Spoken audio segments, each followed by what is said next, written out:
Olha, agora chegou aquele momento dos fatos da semana para você ficar bem inteirado com tudo que acontece na cidade de São Paulo. Tá aí.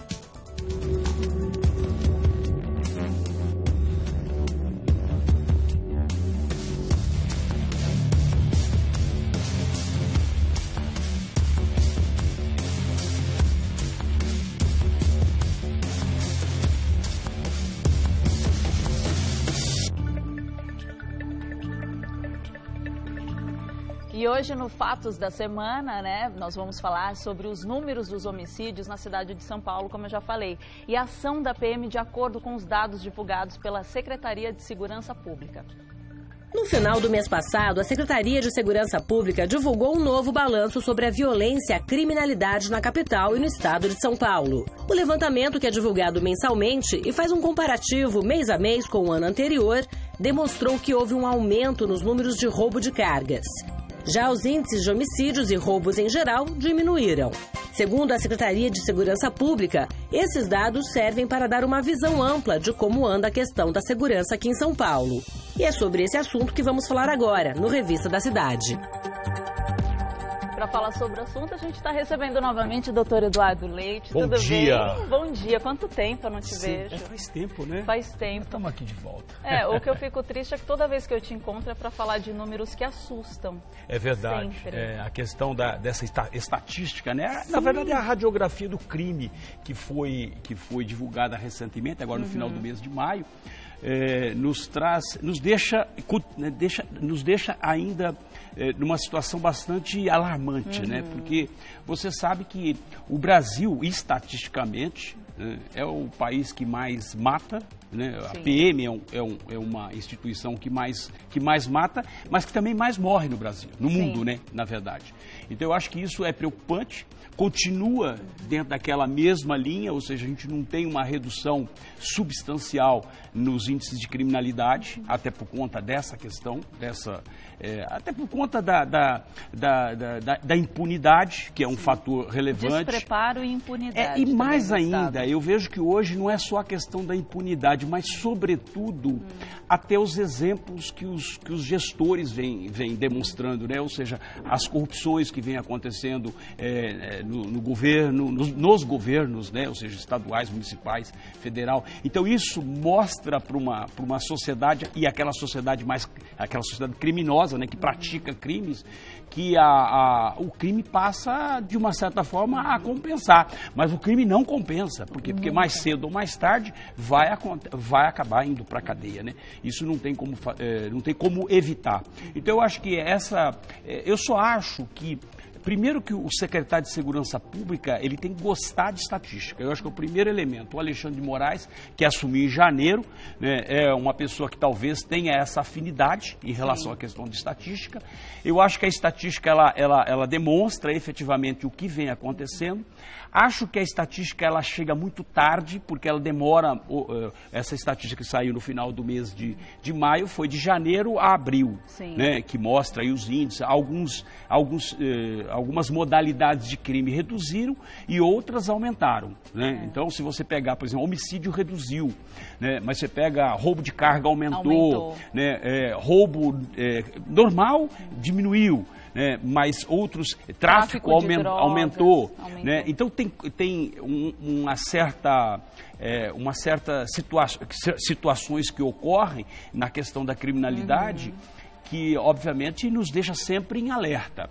Agora, você vê, nós tivemos esses 4 meses um índice de prisões bastante relevante, né, bastante expressiva, né, o que demonstra que a polícia está agindo mais. Em consequência disso, né, ou seja, a polícia age mais, obviamente a polícia erra mais. Isso é algo até num processo natural, né? Então a polícia a polícia matou em 4 meses 240 e poucas mortes, 244 para ser mais preciso, né? Em contrapartida, 6 policiais morreram nesses 4 meses, né? Isso em comparação ao ano anterior. Então eu acho que essa questão, ela realmente eu acho que as estatísticas, elas demonstram aquilo que está acontecendo, e eu acho que ela tem que ser online, entendeu? Ou seja, ela tem que ser instantânea, ela tem que ser na hora. Por quê? Porque, na verdade, não dá para você criar mecanismos de prevenção, né, com estatísticas saindo 2 meses depois, 1 mês e meio, 2 meses depois. Então, ela tem que ser mais instantânea, ela tem que ser mais imediata. Ainda também é muito precário. Porque o crime, Marise, o criminoso, ele está sempre na frente da prevenção de crime. Ele está sempre na frente, né? E qualquer tipo de crime está sempre um passo à frente da polícia. Então, por essa razão, a estatística é um mecanismo que ajuda a criar essas prevenções que a Secretaria de Segurança Pública tem que fazer. Eu estava vendo um estudo mais específico que desde 1960 vem crescendo a criminalidade, né, na capital. E se desde lá de trás vem crescendo, por que o Estado não se precaveu, não foi atrás de algo mais forte para impor, né, um regulamento para poder sanar essa situação? Hoje se você fizer uma radiografia em matéria do Brasil, porque essa estatística é só de São Paulo, né? Mas se você fizer... É Estado e capital, se você fizer do Brasil inteiro, você vê que nos índices de homicídio, por exemplo, você tem Sul e Sudeste com menores índices de homicídios. Aí você pega Norte e Nordeste com os maiores índices de homicídio, né? Ou seja, quanto mais... o fato de você ter uma concentração maior de pessoas não quer dizer necessariamente que se pratique mais crimes. Né? Você vê que no Nordeste você tem aí um índice alarmante em matéria de crimes praticados, de homicídio. Mas a classe econômica, em regiões com a classe econômica um pouco abaixo, o crime é maior ou não? Não, geralmente sim, né? O crime de homicídio é um crime bárbaro e, consequentemente, ele sempre é praticado em regiões menos desfavorecidas, né? Então, eu acho que essa é uma questão pontual, vamos dizer assim, pontual. E a questão também é o problema do sistema prisional, que, enfim, o Brasil tem... o nosso sistema carcerário, e mais ainda, você tem precário e você não ressocializa ninguém, né? Você não devolve para a sociedade aquelas pessoas ressocializadas. Existe, né, essa organização para ressocializar o preso, mas isso não acontece, não vem à tona. Por que isso acontece? Olha, Marisa, na verdade é porque você não tem uma estrutura de ressocialização. Você vê por exemplo, Fundação Casa, ou seja, aqueles que têm obrigação, essas fundações, elas têm obrigação de ressocializar o menor de idade, né, com internação, aquela coisa. E você vê que vira e mexe nós temos o quê? Rebeliões. Né? Então, isso nos dá uma dimensão da gravidade desses instrumentos de ressocialização, que na verdade é zero. Então, você pega superlotação, por exemplo, né? O Estado de São Paulo ainda, nesses últimos, eu diria que nesses últimos 20 anos, essas últimas 2 décadas, fez um sistema prisional e adequou, entendeu? Ou seja, mas mesmo assim você tem uma carência muito grande em relação a vagas no sistema prisional. Então você tem sempre superlotação. Você constrói um presídio e imediatamente você tem o quê? Você tem uma superlotação. E, doutor Eduardo, para falar sobre isso, a gente acaba indo na área da educação, na economia que o Brasil se encontra, porque tudo isso engloba, né, essa crescente na parte de na verdade, aqui em São Paulo. Marisa, você não tem um investimento que deveria ter dentro do sistema prisional e, consequentemente, a pessoa sai do sistema prisional pior do que entrou. Entendeu? Esse que é o grande problema, né? O banco inglês HSBC, ele anunciou o fechamento da maior parte de suas operações no Brasil e corte de até 50 mil empregos no mundo. É isso mesmo, gente. Olha que... Aí você fala, como assim? Do nada veio. Claro que a gente vem acompanhando as investigações nos jornais em relação à corrupção e tudo mais. Mas aí, da noite para o dia, tem uma consequência, né, Marisa? Isso é uma consequência, ou seja, você se lembra que há alguns meses atrás tivemos um escândalo do HSBC na Suíça, onde foram mais de 100 mil contas e aproximadamente 120 bilhões de dólares que se encontravam depositados, e essas contas eram umas contas correntes de pessoas não muito idôneas, e que o HSBC colaborava e ajudava essas pessoas a fazer caixa 2 e daí por diante. Então, e isso foi, inclusive, foi apresentado essa relação por jornalista, por uma associação internacional de jornalismo, e obviamente que teve uma consequência, porque passou a ser investigado por vários países, né, polícia de vários países, dentre eles o próprio Estados Unidos, e aquele tal negócio se utiliza de sistema bancário americano, é complicado, entre o FBI, é crime federal e daí por diante. Dessas 100 mil contas, só no Brasil foram 8.600 contas, né? Tinha gente da Lava Jato. Então,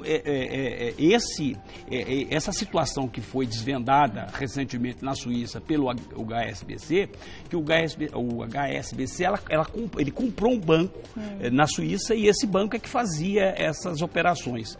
E, obviamente, tinha o processo de transição para o HSBC. Mas teve uma consequência. Por quê? Porque, na verdade, se constatou que o banco colaborava, ajudava clientes a sonegar impostos, a evasão de divisas, né? Ou seja, Caixa 2, né? Até contas de narcotraficantes internacionais, pessoas que eram funcionárias de governo, que desviavam dinheiro público. Sim. Então, tudo isso foi revelado recentemente e está em processo de investigação e, consequentemente, agora o HSBC precisa fazer uma economia de 5 bilhões de reais, né? E para isso ele tem que fazer enxugar a máquina, né? E dentro só no Brasil vão encerrar as operações, pelo menos vão ter uma operação muito pontuais, né? Mas você tem 21 mil funcionários, 850 e poucas agências, né? Então, obviamente, você tem um impacto. Se você pegar que eles querem reduzir 50 mil empregos no mundo inteiro e só no Brasil tem 21 mil empregos, nós estamos falando em 40%. Exatamente. É o Brasil e Turquia, né? São os dois países que o HSBC vão desativar as operações, né?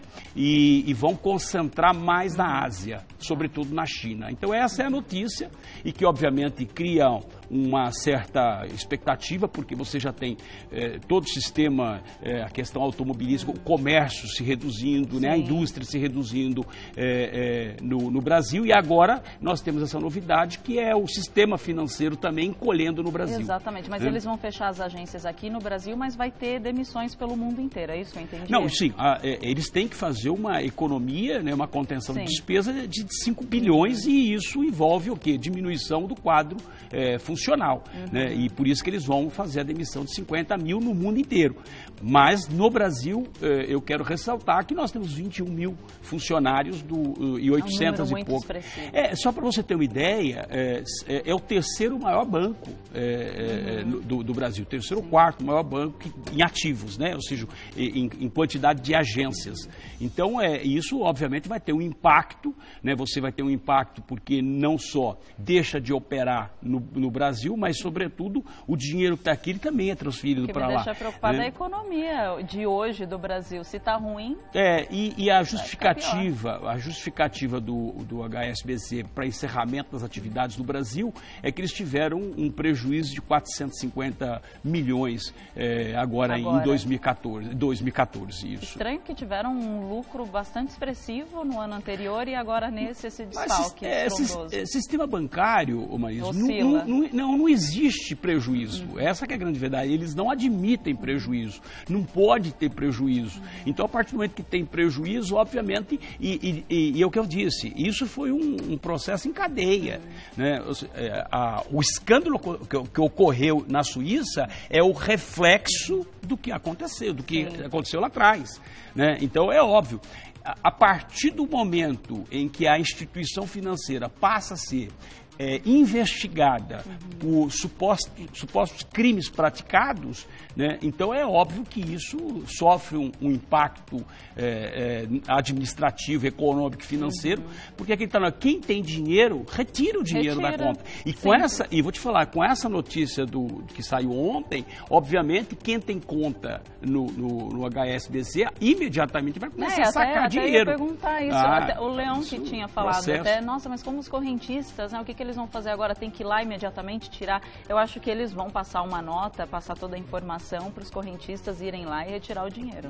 Sem dúvida. Eu acho que isso tem todo... E depois tem outra, não é uma coisa imediata, isso é um processo que demora um certo tempo. Eles estão anunciando o que eles vão fazer. Então isso demora um certo tempo. Então, eu acredito... que leva quanto tempo, mais ou menos? Olha, aí tudo depende das operações que eles têm, entendeu? E o que vai ficar. Eles têm que decidir o que vai permanecer, né, de operação. Porque vai permanecer alguma coisa e sem sombra de dúvida. Agora tem que ver o que na verdade, porque eles têm financeiras, né, eles têm vários outros negócios paralelos, né, que obviamente suportam aí, dão suporte para o banco. Né? Então essa é a situação. Agora vamos ficar atento e vamos acompanhar aí essa questão do HSBC para ver o que vai acontecer, né? Que é uma pena. O que vai acontecer nós sabemos. Agora tem que ver como vai acontecer. Como vai, né? Como vai fechar essa história. Doutor Eduardo, muito obrigada. Eu que agradeço, é sempre um prazer. É um prazer mesmo. E semana que vem você está de volta, não tá? Terça-feira. Deixa eu te agradecer aqui, ó. Você encontra o Doutor Eduardo no Facebook, que é facebook.com/Eduardo César Leite, não é isso? Tudo junto. Tudo junto. Eduardo César Leite. Encontra, é só colocar meu nome. Só colocar que acha. Me dá um beijo. Obrigada, bom dia para você. Tudo de bom para vocês. Obrigado.